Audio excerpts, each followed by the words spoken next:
Nós vamos dar continuidade, teremos o último painel do dia, que tem como tema ameaças internas, o inimigo mora ao lado.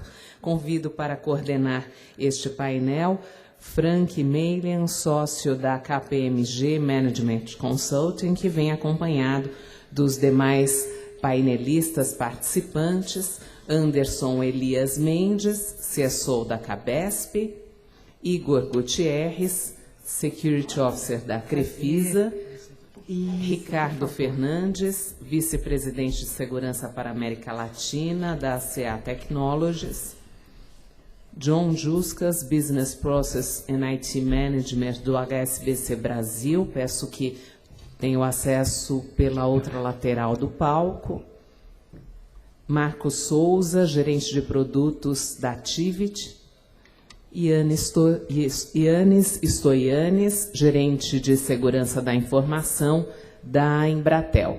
Composto o nosso painel, que tem como tema ameaças internas, o inimigo mora ao lado, passo a palavra à Graça Sermon.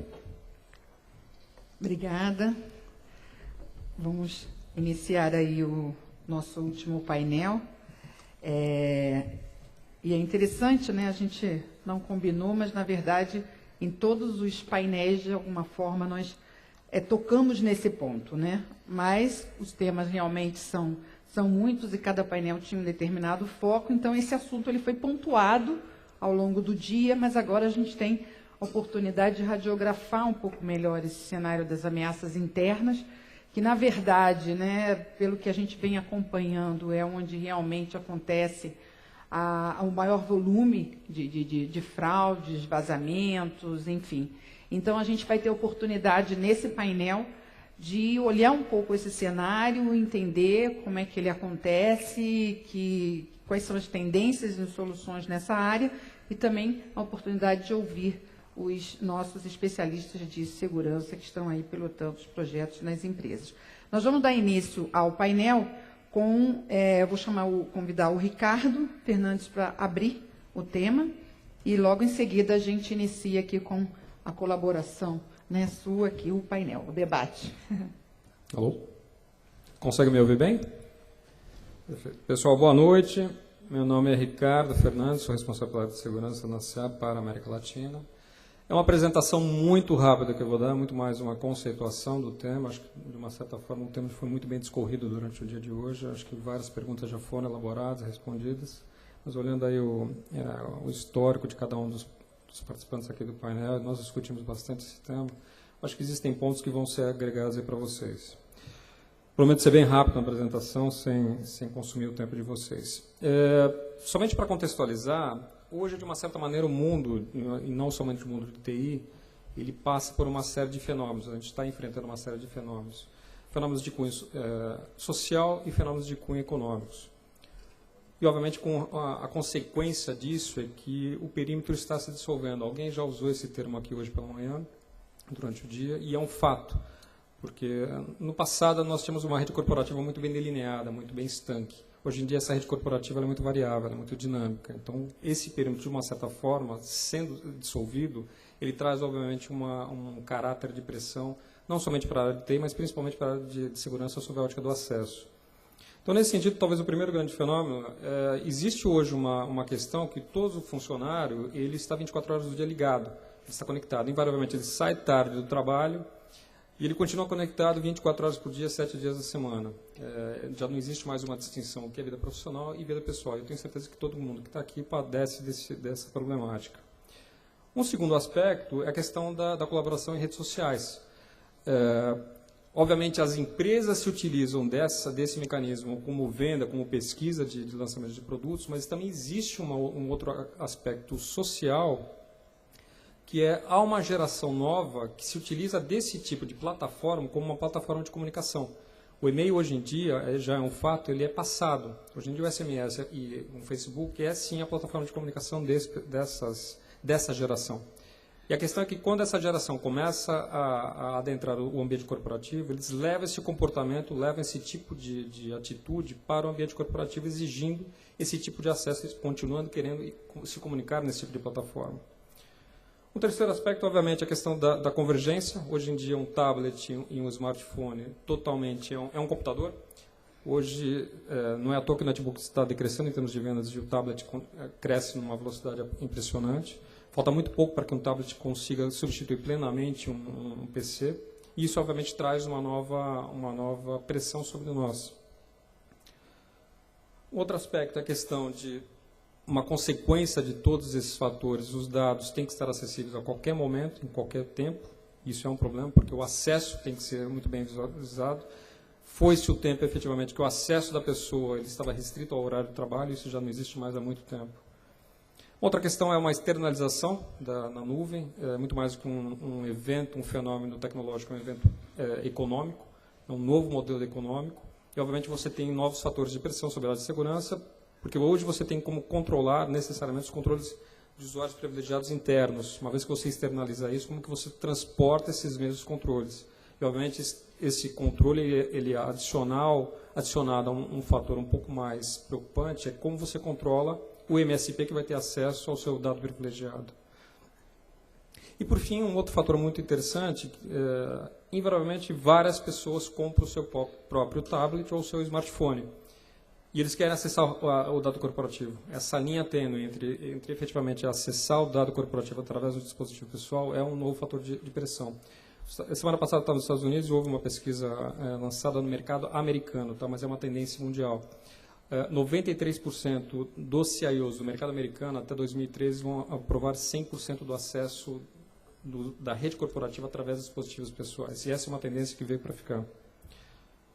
Obviamente, com isso, há um consumo maior de TI, a consumerização, como já foi dito aqui hoje pela manhã, e essa é uma realidade, não é mais uma tendência, isso é uma realidade mundial. A América Latina ela segue a mesma prática e o Brasil segue exatamente a mesma tendência. Seria ingênuo pensar que esses fenômenos não teriam qualquer tipo de impacto organizacional. Ocorrem impactos organizacionais, alguns deles, obviamente, a transferência do controle da área de TI, da área de segurança para o usuário, há um compartilhamento desse controle, e, obviamente, a área de segurança cada vez mais objetiva, não somente proibir, mas, acima de tudo, controlar. Esse é o principal objetivo da área de segurança, e isso foi muito bem discorrido aqui pelo dia. Não se trata de uma questão de dispositivos aqui, o ponto é como efetivamente implementar controles efetivos. Há uma maior cooperação com a área de negócio. A área de TI e a área de segurança, elas deixam de ser simplesmente um suporte ao negócio e passam a ser efetivamente um catalisador de novos negócios. O lançamento de novos negócios são efetivamente calcados, fundamentados na tecnologia. Invariavelmente, o que ocorre é que CIOs e CSOs são chamados ao conselho diretivo, ao corpo diretivo, para dar sua opinião, quando não muito, eles fazem parte desse conselho. E, obviamente, a segurança, de uma certa maneira, isso é claro para todo mundo, a segurança ela cada vez mais cresce em importância. Absolutamente todos os fenômenos que eu citei agora há pouco, a segurança permeia todos. Então, qualquer tipo de fenômeno que ocorra hoje, a área de segurança ela é envolvida, ela tem que dar a sua opinião e tem que dar o seu parecer. O ponto é que, talvez aqui, para esse tipo de fenômeno, a questão da abordagem, a abordagem que algumas empresas continuam adotando no mercado, e o mercado brasileiro segue essa tendência, ainda é uma análise perimetral. A análise perimetral ela segue, por analogia, uma questão de você manter os bandidos fora, através de uma questão de guardas, questão de câmeras de vigilância. E, obviamente, quando você traduz isso para a TI, você tem toda a questão de firewalls, toda a questão de antivírus e segurança de rede. Isso está sendo muito bem feito por grande parte das empresas. O ponto é que, talvez, fazendo somente isso, e vejam, isso tem que continuar a ser feito. A ameaça externa é a principal ameaça que, efetivamente, é o que representa o risco para as empresas. O ponto é que, dessa forma, deixa-se de lado um dos principais riscos que tem que ser mitigados, que é, efetivamente, a questão da ameaça interna. Vou apresentar uma estatística que, efetivamente, aponta um maior crescimento sob a ótica da ameaça interna. E o que é a ameaça interna? São exemplos mais corriqueiros. São ações do tipo compartilhamento da conta root, compartilhamento da mesma conta entre vários usuários, em que você, através disso, você perde a rastreabilidade e a possibilidade de responsabilização. É questão simplesmente de um envio de um arquivo confidencial para um e-mail pessoal para poder trabalhar à noite. Isso pode infringir algum tipo imputar algum tipo de violação da política de segurança. E quem pode representar essas ameaças? Obviamente, são os empregados. Sempre há uma tendência maior para aquelas pessoas, aqueles funcionários que têm acesso a algum tipo de dado confidencial, informação confidencial, como, por exemplo, financeiro, comercial, RH e marketing. Obviamente, parceiros sempre têm cada vez mais, através do supply chain, o parceiro ele é integrado à cadeia de valor e, obviamente, com isso, há uma agilidade, mas a consequência disso é que você passa a ter muito mais acesso, o parceiro passa a ter mais acesso a esses dados confidenciais. Então, ele também pode ser uma ameaça interna que tem que ser mitigada. E aí, por fim, a questão dos chamados usuários privilegiados, que talvez em termos, eu vou comentar isso um pouco mais à frente, mas talvez em termos de projeto de mitigar riscos de ameaças internas, os chamados usuários privilegiados são aqueles chamados quick wins. Efetivamente, eu iniciaria a nossa abordagem, iniciar por eles, uma vez que quase que metade da ameaça interna está calcada nesse tipo de usuário. Somente para contextualizar uma pesquisa, $124, isso é uma pesquisa mundial, tá? $124 é o custo por violação de registro comprometido, ou seja, a violação sai caro.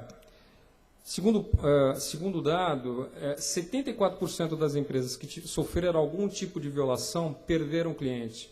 Então, há uma ligação direta entre a violação e o impacto no negócio. Isso é claro, nós temos vários exemplos, inclusive no mercado brasileiro, alguns exemplos recentes. E talvez esse seja o dado mais importante nesse slide. 48% das violações foram decorrentes do acesso privilegiado. Esse dado é de 2010, em 2011 essa pesquisa foi relançada, caiu um pouco, mas continua sendo um dos principais pontos em termos de ameaças internas, de ameaças como um todo. A ameaça interna vem crescendo gradativamente. Para o fraudador, para o hacker, obviamente, sempre ele vai buscar algum tipo de brecha na segurança externa.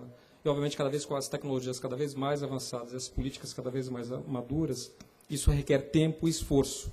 Muitas vezes a engenharia social ela acaba sendo uma forma de burlar toda essa segurança que a gente acabou sendo muito maduro na borda externa. Então, obviamente, você passa a ter quadrilhas, passa a ter ações criminosas de pessoas externas em conjunto com pessoas internas. E o ponto interessante aqui é o usuário privilegiado ele pode causar esse tipo de violação intencional ou não intencional por uma simples negligência. Foi um ponto que a gente discutiu bastante. O que causa a violação? São vários aspectos, tanto sobre a ótica técnica, desde uma política, nós discutimos várias tecnologias aqui durante o dia de análise comportamental, que isso já seria assim, o estado da arte, digamos assim, sobre a ótica do acesso. Mas ainda hoje o mercado brasileiro ele padece de empresas que têm políticas fracas de senha. Políticas do tipo que você não tem uma nova senha trocada por um determinado período de tempo. Políticas de senha que são tão fracas que você aceita números sequenciais. Então, essa ainda é uma realidade hoje que nós vemos no mercado brasileiro.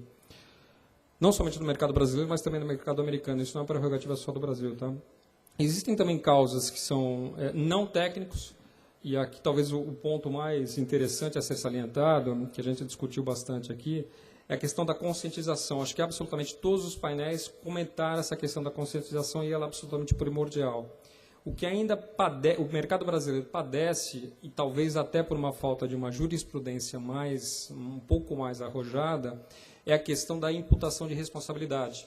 O usuário, muitas vezes, no momento que ele está tendo algum tipo quando ele lida com a informação privilegiada, muitas vezes ele tem aquela sensação de videogame. No videogame, se você morre, na vida real você não tem absolutamente nenhum tipo de consequência. O usuário, muitas vezes, ele tem essa sensação. Eu posso causar algum tipo de impacto, algum tipo de dano, mas eu não vou ser imputado nenhum tipo de penalidade.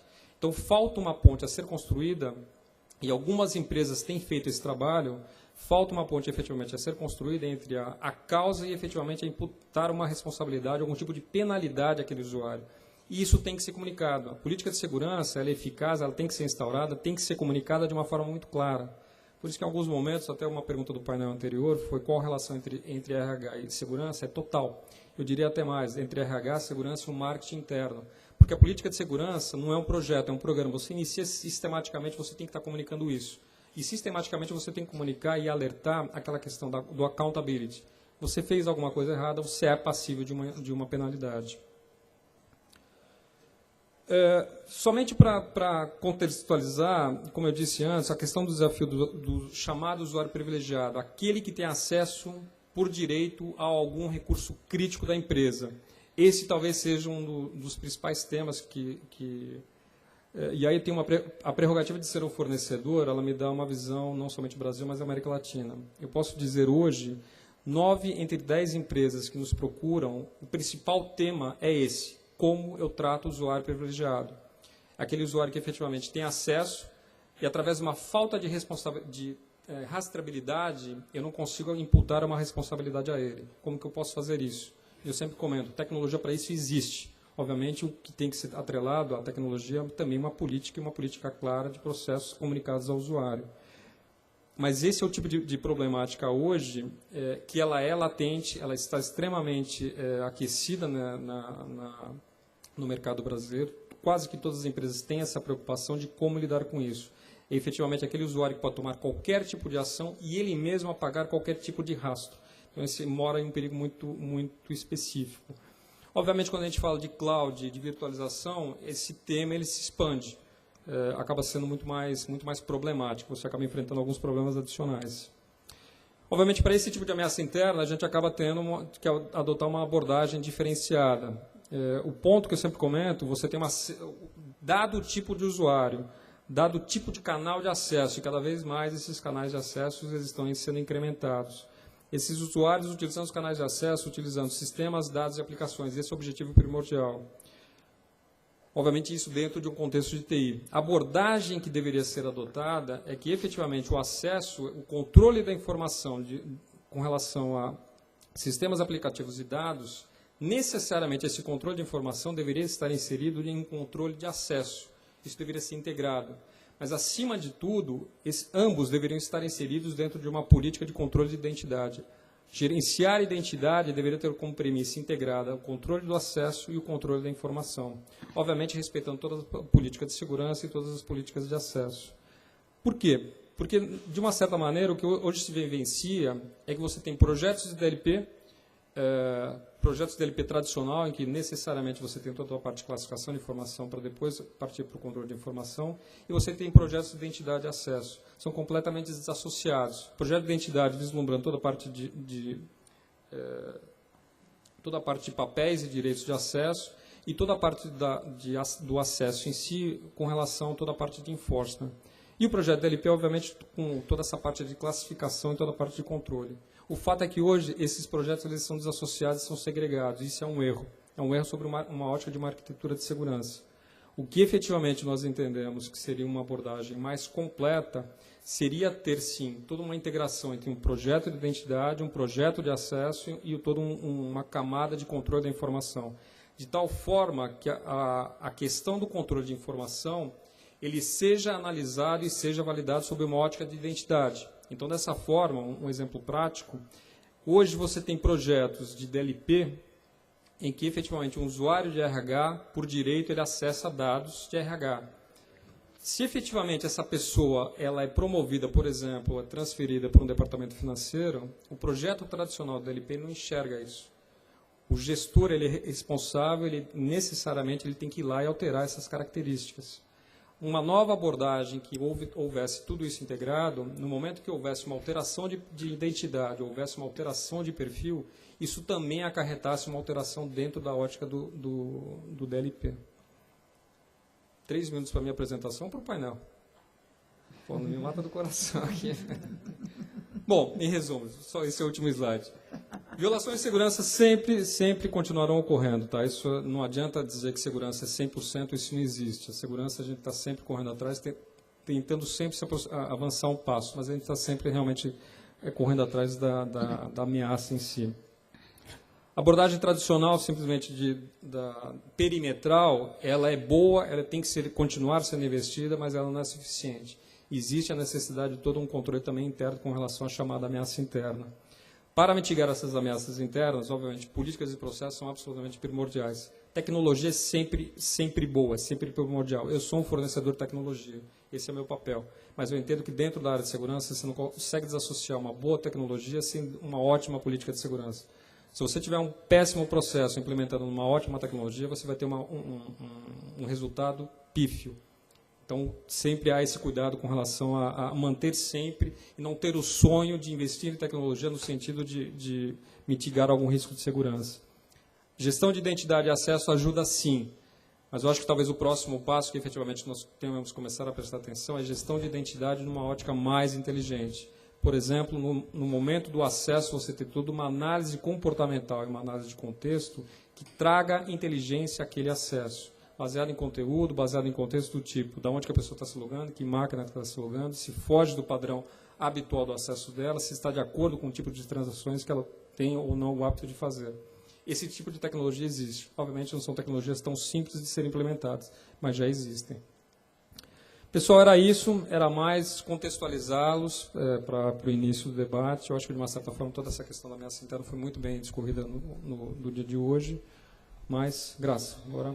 Tá, obrigada, Ricardo. Eu vou passar a palavra para o Frank dar início aí ao nosso debate. Obrigado, Graça. Obrigado, Ricardo, pela apresentação. Uma excelente introdução para contextualizar o nosso tema. Eu acho que com a apresentação do Ricardo foi bom porque a gente conseguiu ter um panorama geral da organização do tema de segurança da informação e agora nós vamos discutir ele do ponto de vista interno. E para discutir ele um pouco do ponto de vista interno, além das tecnologias, além da organização da segurança da informação interna, a gente também tem que olhar um pouco do que vem acontecendo no nosso país e também ao redor do mundo. Nós acompanhamos algumas semanas atrás uma grande onda de ataques, principalmente aqui no Brasil, focando instituições financeiras, depois empresas de telecom e assim por diante. Isso mostra o grau de organização dessas, podemos dizer, dessas organizações ou desses criminosos que interferem e indisponibilizam operações de grandes empresas. E a gente também tem acompanhado os movimentos que têm sido realizados contra o capitalismo. Então, dentro dessa ótica, dentro desse contexto de grandes movimentações, quer dizer, quais são os riscos que as nossas empresas têm que observar dentro dessa realidade? Para discutir, para introduzir um pouco esse tema, nós temos aqui um conjunto de perguntas que nós vamos abordar a segurança da informação do ponto de vista interno dentro do contexto prático, dentro do contexto das nossas empresas. E aqui os meus colegas representam empresas de diferentes segmentos. Nós temos aqui segmento financeiro, nós temos segmento de telecom, nós temos segmento de prestadores de serviço de tecnologia. Então eu vou direcionar uma pergunta a um colega e, evidentemente, qualquer um dos outros fiquem à vontade de complementar caso a realidade dentro da sua empresa seja diferente ou seja complementar àquilo que foi dito. Então vamos dar início. A primeira pergunta diz respeito: as ameaças internas são fruto de políticas mal resolvidas ou os criminosos estão cada vez mais ousados? Para a gente introduzir, então, a primeira pergunta, eu vou pedir que o Yannis, da Embratel, nos ajude. Boa noite a todos. Primeiro, queria agradecer a organização do evento pelo convite. Bom, quando a gente fala de ameaças internas, a gente está falando de fator humano, de pessoas.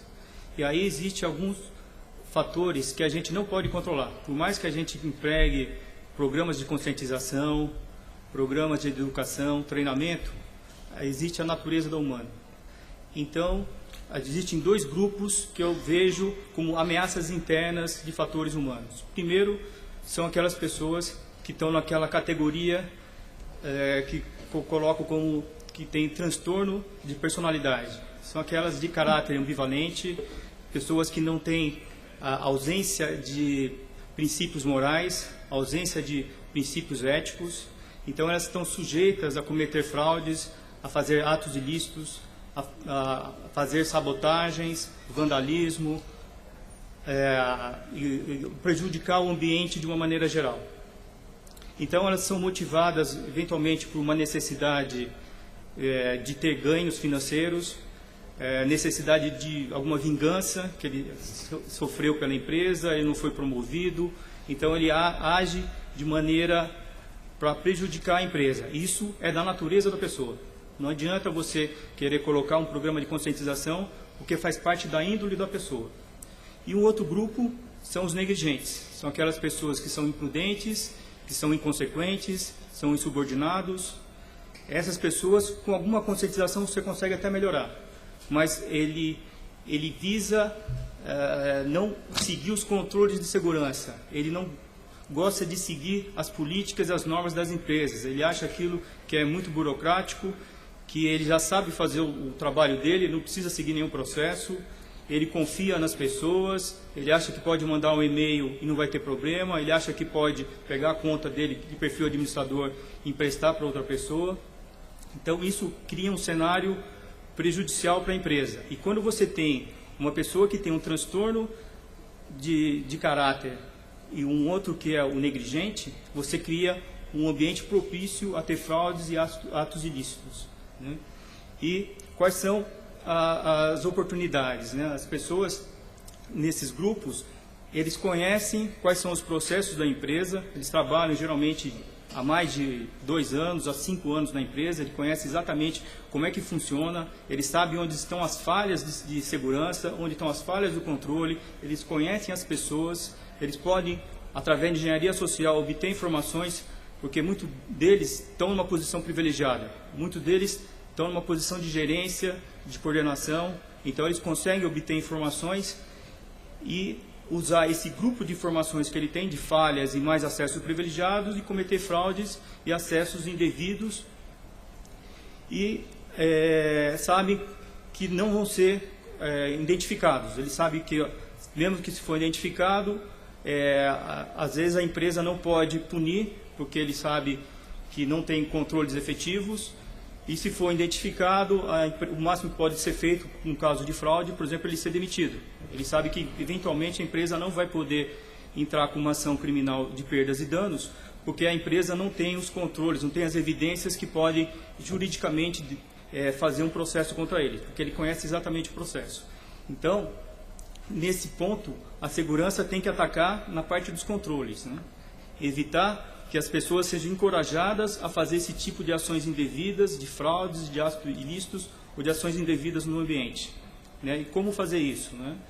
Essas pessoas podem ter esses controles, essas necessidades, e você colocar controles específicos, como foi apresentado na apresentação do Ricardo, e as pessoas sentirem desencorajadas a fazer esse tipo de ação. Eles vão saber que a empresa tem políticas específicas, tem as normas, tem os controles, existe uma blindagem jurídica, onde ele é responsabilizado se ele fizer alguma ação. Então ele tenta fazer alguma ação indevida, por exemplo, no gerenciamento de mudanças. O negligente, ele aproveitou para fazer uma atividade e que estava seguido dentro da programação e aproveitou o tempo para fazer alguma outra ação. Ele fala, vou fazer isso porque sexta-feira eu vou assistir um jogo, vou numa festa, aproveito para fazer essa atividade que não estava programada.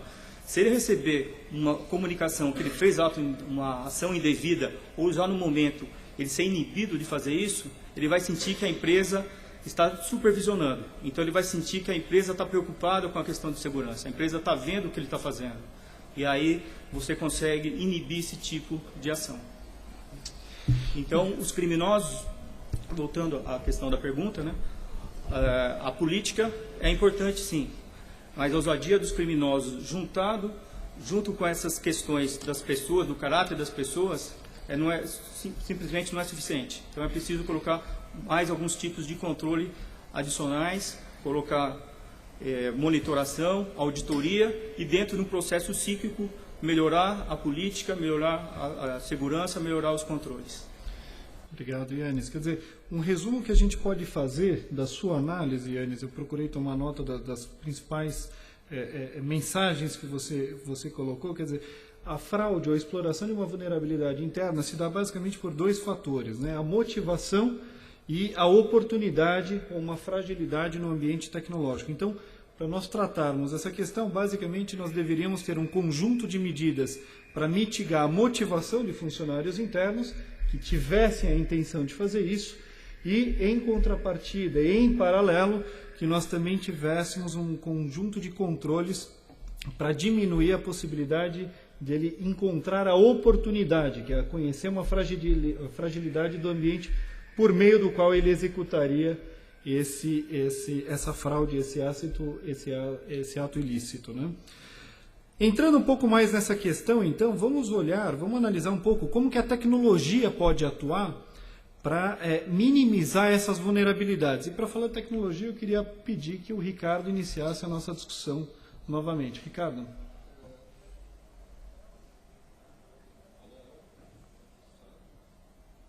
Tem som aqui, por favor.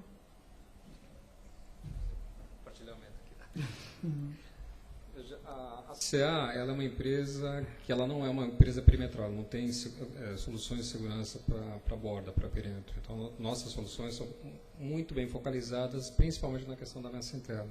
Existe uma série de tecnologias, e talvez hoje uma grande tendência seja aplicar as técnicas de antifraude, nós estamos trabalhando com isso agora, análise comportamental com relação ao acesso para ameaça interna. Você tem tecnologias de gestão de perfis, cada vez mais inteligentes, aplicando inteligência para assinalar o perfil correto para aquele usuário de acordo com a sua função de trabalho.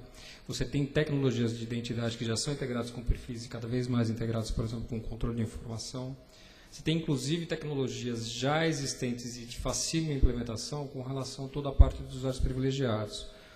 Que, como eu disse até na minha apresentação, talvez essa parte do usuário privilegiado dentro de um projeto, um programa de ameaças internas, seja o projeto mais rápido, de ganho mais rápido em termos de ROI.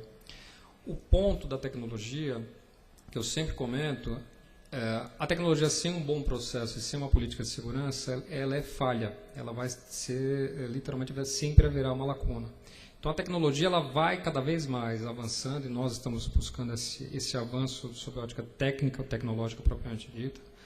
Mas sem uma boa política implementada, você não tem absolutamente nenhum tipo de chance de sucesso no seu projeto. Se você não tiver uma política, e obviamente também por parte do fornecedor, necessariamente projetos de segurança requerem um caráter consultivo quanto à implementação. Você tem que analisar quais são os processos, você pode aportar valor sob a ótica das melhores práticas de como implementar esses projetos.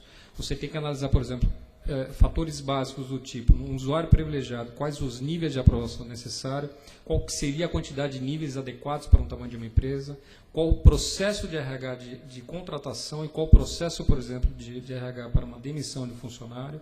Não adianta nada você demitir um funcionário e ele continuar tendo os acessos. A tecnologia até pode prover esse tipo de benefício, desde que efetivamente seja avisado. Se você não tem nenhum tipo de gatilho para efetivamente, no momento de uma demissão, isso se refletir na tecnologia, a pessoa vai continuar tendo os mesmos acessos. Então, obviamente, a tecnologia ela sempre avança no sentido de implementar e automatizar as melhores práticas de segurança. Mas sem uma política de segurança muito bem robusta, muito bem comunicada, invariavelmente todos os projetos de segurança eles vão simplesmente comprar produtos e ficar na prateleira sem ter uma boa implementação. Quer dizer, o resumo que a gente pode tirar daqui, Ricardo, é que por mais que a ferramenta seja boa, efetiva, atualizada, se a gente não lidar com o processo inicialmente e planejar a inserção da ferramenta como um instrumento de automatização do processo, em princípio a gente automatiza a desorganização. Exatamente, exatamente. Cada vez mais as empresas de tecnologia, se atarem entre elas, nós buscamos automatizar os processos, buscamos colocar e automatizar as melhores práticas. Mas, efetivamente, como você disse, se não há uma organização sob a ótica da política de segurança, você vai simplesmente implementar uma coisa que é caótica, né? Vamos dar um passo à frente, vamos continuar nessa nossa análise, né, das vulnerabilidades internas e das ameaças que existem dentro do ambiente corporativo. E vamos discutir agora, quer dizer, como que a gente implementa essas ações preventivas, como que a gente parte de uma ação mais preventiva e menos reativa a incidentes. Porque na grande maioria dos casos nós temos muita dificuldade de aprovar os projetos de segurança da informação, até que um grande incidente dispare os projetos e aí aquilo que a gente havia planejado durante um longo tempo passa a ser imediato e sob o regime de emergência. Quer dizer, como que a gente muda esse cenário? Como que a gente parte de uma implementação preventiva e menos reativa? Para a gente falar um pouco sobre isso, eu vou pedir que o Igor inicie a conversa. O Igor é da Crefisa, então a gente começa a ter uma visão do segmento financeiro sobre isso. Boa noite a todos.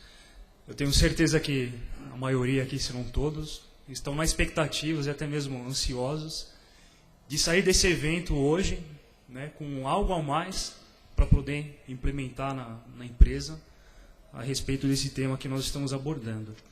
Porém, muitas vezes se torna difícil implementar na empresa ferramentas, processos, né, tecnologias, se nós não conseguimos atingir o principal ativo da empresa, que é cada colaborador, funcionário, né? E por conta disso, muitas empresas, né, principalmente as grandes corporações, têm tomado ações reativas, né, baseado, por exemplo, em cima de incidentes, e depois têm corrido atrás de processos, metodologias, políticas e ferramentas. Enquanto eles estão correndo atrás de todo esse mapeamento, acabam acontecendo outros incidentes, outros problemas. Ou seja, acaba sempre o time de segurança, o time de TI, fazendo um esforço imenso, né, gastando o budget a mais do que tem. É um esforço para alcançar, na verdade, o vento, né? Então, na verdade, as empresas, na minha opinião, têm que começar a voltar, né, a desenvolver, baseado no negócio e nos acontecimentos de outras corporações, dependente do segmento, para desenvolver não só uma política, mas uma metodologia.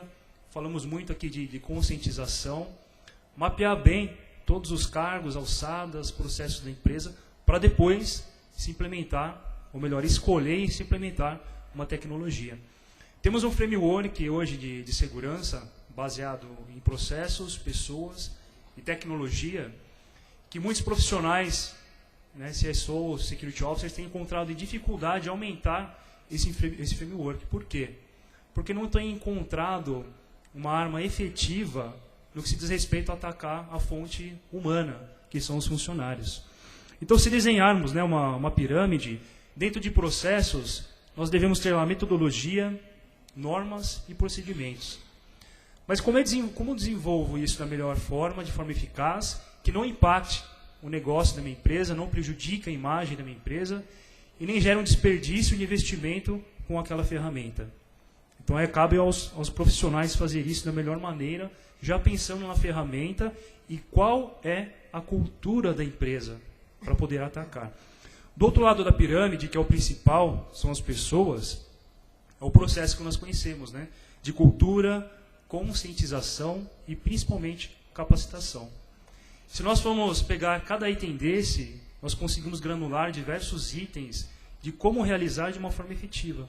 Então, cada um conhece bem qual é a cultura da sua empresa, o ramo de segmento e como atacar. Se fizermos isso de uma forma plena e com um certo zelo, nós conseguimos efetivamente resolver muitos dos problemas, muitas das vezes sem usar tecnologias. Agora, fechando a pirâmide, que é a parte de ferramentas, devemos então usar recursos físicos e também lógicos. Então, essa pirâmide, notaram que são 3 passos, né, processos, pessoas e ferramentas, esses 3 têm que existir. Não pode faltar nenhum pedaço desse triângulo. Agora, a dificuldade que é encontrada hoje é por qual lado começar. Então, temos toda a família ISO. Se for uma instituição financeira, temos a ISO, mais Bacen, se for o caso, SOX. Começar a estudar tudo isso, aliar ao negócio, aí sim conseguiremos ter um plano efetivo, independente do negócio, dentro da empresa, para começar a ser ativo, né, prevendo, né, futuros incidentes, perdas financeiras, dano da imagem da empresa e até mesmo problemas de competitividade com os concorrentes. Muito bom. Você tocou em alguns pontos importantes, né? Nós temos alguns frameworks bem definidos, né, para a implantação de segurança, ISO 27000, 27001, a família 27000 em geral. E quando a gente fala de implantar segurança, agora vamos olhar sobre a perspectiva da área de negócios, né, das áreas operacionais da empresa, em receber as nossas proposições de controles de segurança, né? Invariavelmente, a percepção é de que nós estamos prejudicando a agilidade dos negócios. Então, se você pega uma grande empresa de telecom, um grande banco, eles querem lançar produtos com muita agilidade, com muita rapidez. E na medida que nós dizemos que esses produtos têm que ser avaliados, têm que ser testados do ponto de vista de segurança, nós temos que ter uma avaliação de risco, de vulnerabilidades previamente, nós estamos impondo algum atraso nesse lançamento de produtos. Para tratar desse tema, Eu queria discutir um pouco aqui com os colegas e também deixar a plateia à vontade para enviar perguntas para a gente. Quer dizer, como que a gente equilibra a performance hoje requerida da agilidade dos negócios, do lançamento de produtos, de modificações, né, com a necessidade de controles de segurança, controle de acesso, análise de vulnerabilidades e assim por diante. Então, como equilibrar performance e controle? Eu queria ter uma visão de dois segmentos diferentes. Eu queria ter uma visão inicialmente do John, do HSBC, para falar um pouco da perspectiva do mercado financeiro, altamente regulado, né? Foi mencionado, regulado pelo Banco Central, principalmente. E depois eu queria ter um complemento do Marcos da Tivity sob o ponto de vista dos prestadores de serviço. Então vamos iniciar pelo John. Bom, obrigado, Frank. Está funcionando aqui. Tá, assim, depois ele... É interessante, porque a gente escutou até agora o Yannis falando da questão do RH, das pessoas, das equipes, e o Ricardo falando dos instrumentos aqui de proteção. E vamos falar agora do foco principal de qualquer corporação, qual que é? É gerar negócio. Como é que a gente faz para balancear isso, para entender como é que a gente vai unir expectativas de negócio e também expectativas de tratar e ter negócios no ambiente seguro. Ao meu ponto de vista, é justamente isso que você falou, análise de risco. Tem que haver regras, mas também tem que ter análise dessas regras e análise de risco. Quem pode fazer essa análise desse risco? A pessoa-chave do business, a pessoa que é responsável pelo business, que ela vai ser responsável pelo negócio fechado ou não fechado, e também pelo risco que ela vai estar correndo ao fechar esse negócio, ao permitir que uma regra seja seja deixada de lado, enfim. É um grande desafio, porque as áreas de negócio entendem, por mais que seja leve a restrição, como a restrição. Então, é um grande desafio. Eu queria ouvir também a posição aqui dos fornecedores, porque eu acredito que fornecedores, principalmente, têm que lidar com N instituições, N clientes, e cada uma com as suas regras de segurança, de fornecimento de produtos, serviços, enfim. Como é que é isso? Porque, nesse caso, nós somos os clientes, né? É verdade, eu concordo. O John tocou num ponto que foi citado também na parte da manhã, que é a análise de impacto no negócio, BIA.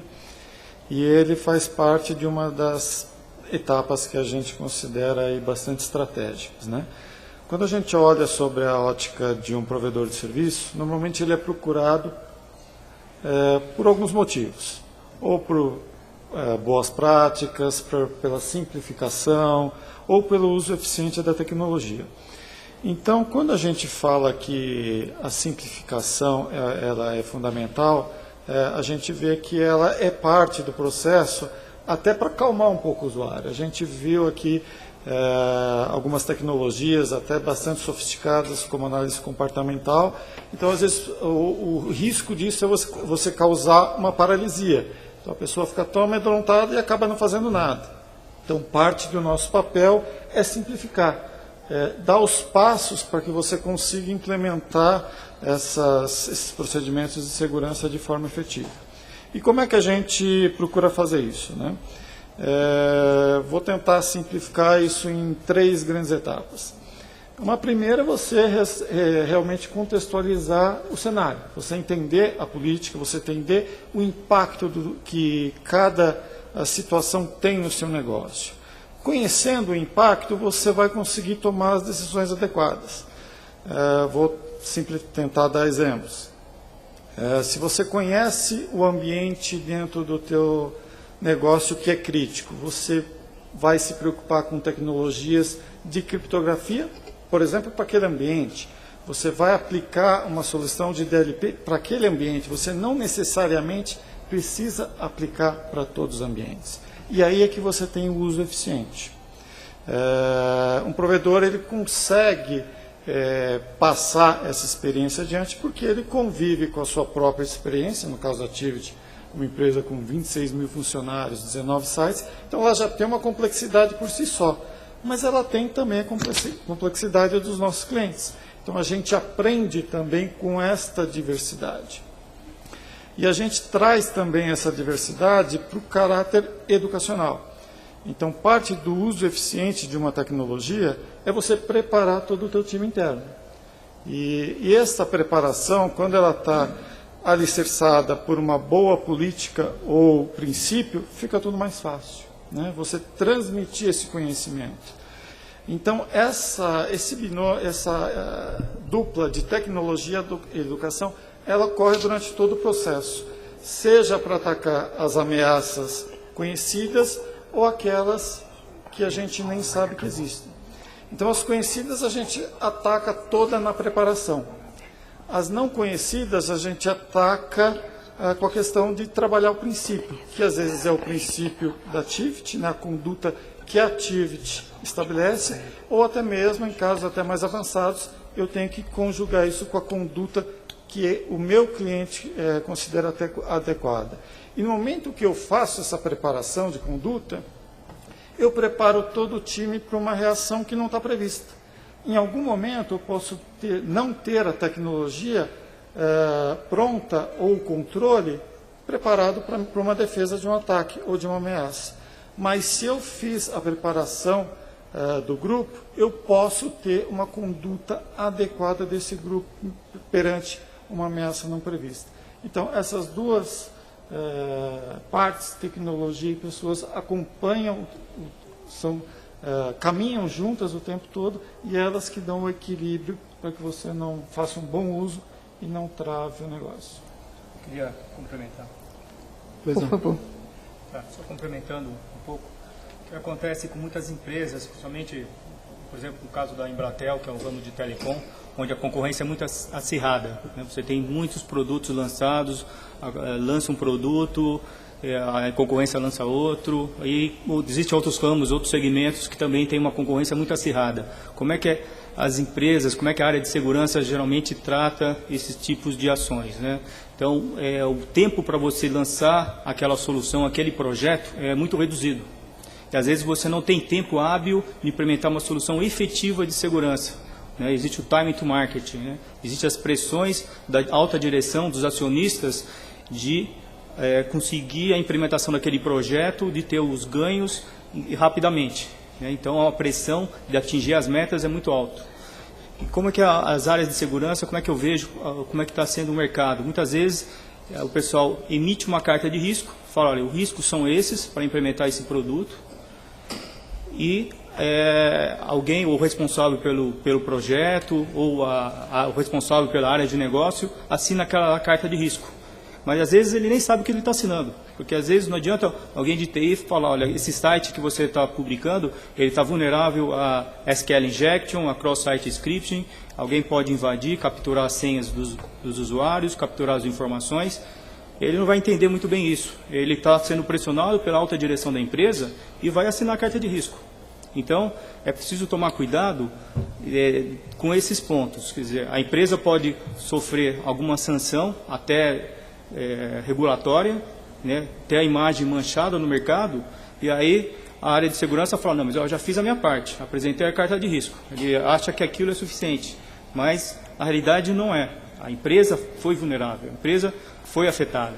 Então precisa tomar cuidado com essas questões. Quando emitir uma carta de risco, não é a área de segurança que tem que emitir sozinha. Geralmente ela precisa ter algum respaldo da área jurídica, da área de RH, onde coloca os pontos de riscos jurídicos que a empresa vai ter. E aí, quando o responsável da área de negócio vê, opa, a área de segurança emitiu uma carta de risco, mas ela está respaldada pela área jurídica, ela vai ver aquela carta de risco com outros olhos. Ela vai pensar 2 vezes antes de assinar. E outra, às vezes essa carta de risco, até que ponto eles podem aceitar esse risco? Quer dizer, você tem aquela oportunidade, porque se você não lançar também o projeto, a concorrência vai lançar, então você vai perder o mercado.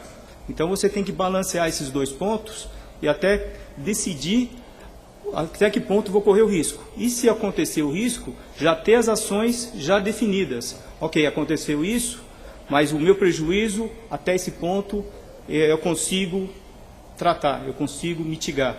E aí, periodicamente, fazer essa revisão.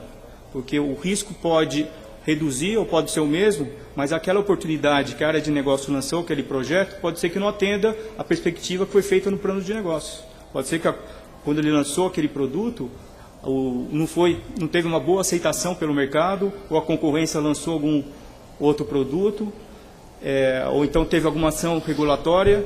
Então, é preciso monitorar continuamente o risco e as oportunidades. E aí, definir as ações e os planos de mitigação para sanar esse risco, ou até conviver ou reduzir. Eu vou privilegiar aqui a nossa plateia virtual, que ainda está conosco até esse final. Acho importante, agradeço a vocês que estão nos acompanhando pela internet. Selecionei uma pergunta para trazer aqui, que nós vamos direcionar, inclusive, com mais uma questão ao participante do nosso painel. E a pergunta é do Erasmo Guimarães. O Erasmo diz o seguinte: treinamento e conscientização de funcionários na questão da engenharia social. Esse é o meu ponto. A minha pergunta é a seguinte: as empresas não deveriam possuir equipes especializadas em engenharia social para mitigar preventivamente esses riscos e essas ameaças internas? Bom, vamos agradecer a pergunta que veio do público. Acho que é uma pergunta bastante pertinente, né? Hoje, as técnicas de engenharia social são cada vez mais sofisticadas. E eu vou emendar nessa pergunta, que eu vou direcionar para o Anderson da Cabesp, e eu vou pedir para que ele também, para a gente olhar não só a situação atual, mas que a gente olhe um pouco para frente também. Quer dizer, quais são as tendências que a gente vislumbra para o futuro próximo com relação à segurança e com a própria atuação da área de segurança da informação dentro das companhias. Então, Anderson, se você puder comentar um pouco sobre a questão da engenharia social, né, do processo educativo dos nossos funcionários, e também olhar um pouco para frente e falar um pouco das tendências que você enxerga hoje. E depois os colegas complementam. Eu acredito que para uma empresa grande, talvez se justificaria a questão de você ter uma equipe especializada em engenharia social. Agora, para empresas menores, eu acredito que não. O que poderia ser feito e o que deve ser feito é um bom projeto de conscientização. Não um projeto, mas sim um programa, onde você vai estar sempre tocando nesse assunto. Hoje em dia, a gente costuma ver esses programas aplicados em grandes empresas, como bancos, né? Na questão ainda até da lavagem de dinheiro, onde os bancos são obrigados a todo ano a fazer uma análise do patrimônio de todos os seus funcionários. Em empresas de menores portes não existe isso. Então, elas ficam mais fragilizadas a esse tipo de ataque de engenharia social. A questão de ferramentas para o futuro, eu acho que quem pode responder melhor é o Ricardo, mas eu acho que na parte como empresa, como cliente, né, eu vejo que não só é necessário tecnologia, mas sim uma parceria para poder implementar essas tecnologias. Porque não adianta você ter hoje um ótimo software de DLP ou de gerenciamento de identidade, se você, nas suas aplicações, nem o conceito de perfil tem, porque a maioria das aplicações que a gente tem hoje na grande plataforma das empresas são desenvolvidas há algum tempo, onde não tinha o conceito de desenvolvimento seguro. E na questão do DLP, a maioria das empresas não sabem nem o que é importante para ela. Então precisa ser feito um trabalho todo antes, onde você vai se classificar a informação para poder implantar uma ferramenta dessa. Então, eu acho que o que falta aí é mais essa parceria dessas empresas, entendeu? Agora sim, viu? Tem 3 minutos ali, Ricardo. Esses 3 minutos agora sim finalizam o painel. Não foi combinado, viu, Ricardo? Não, tá bom. Só respondendo a pergunta que veio pela web, eu sempre comento que pessoas representam um problema. E, ao mesmo tempo, pessoas representam a solução. Acho que foi um consenso aqui do grupo aqui, discutindo. Nesse sentido, ter um grupo que efetivamente corporativo, que ataque e enfrente esse tipo de situação é absolutamente primordial.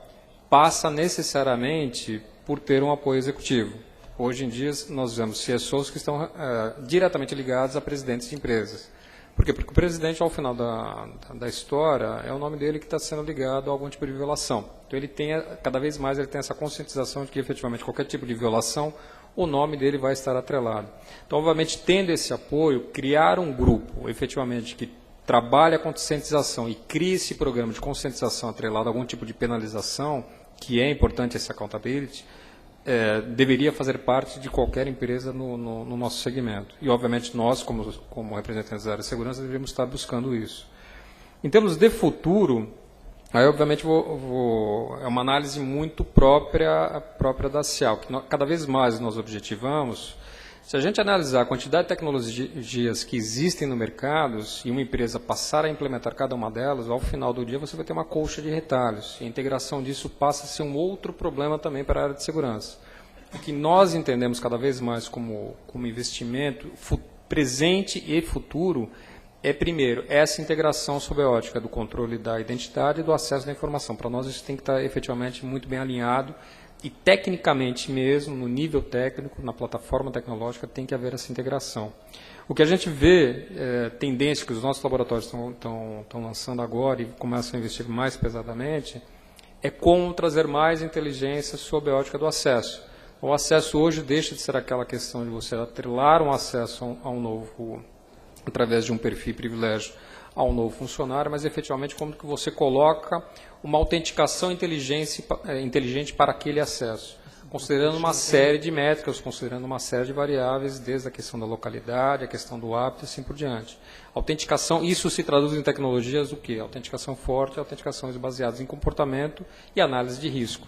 Eu concordo muito com o John que qualquer tecnologia que seja lançada, a implementação dela sempre necessariamente, e assim, é impossível implementar 100% das melhores práticas. Sempre uma nova tecnologia ela tem que seguir uma análise de risco. É absolutamente primordial esse tipo de dinâmica dentro do nosso segmento de segurança.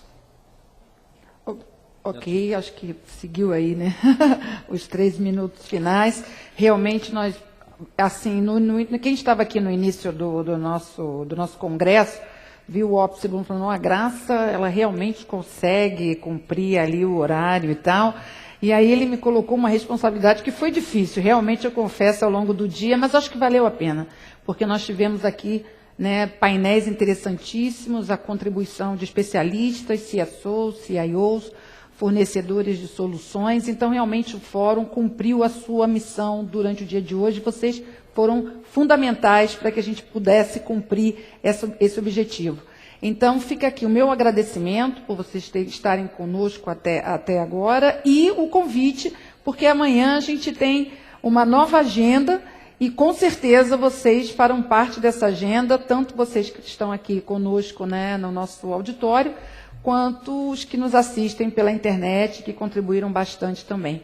Então, nosso muito obrigado aos painelistas pela participação excelente, obrigado pela coordenação, Frank, e aí estamos, então, aí já na nossa mensagem final, não é isso? Muito bem, encerramos o primeiro dia de congresso, exposição e premiação Security Leaders 2011.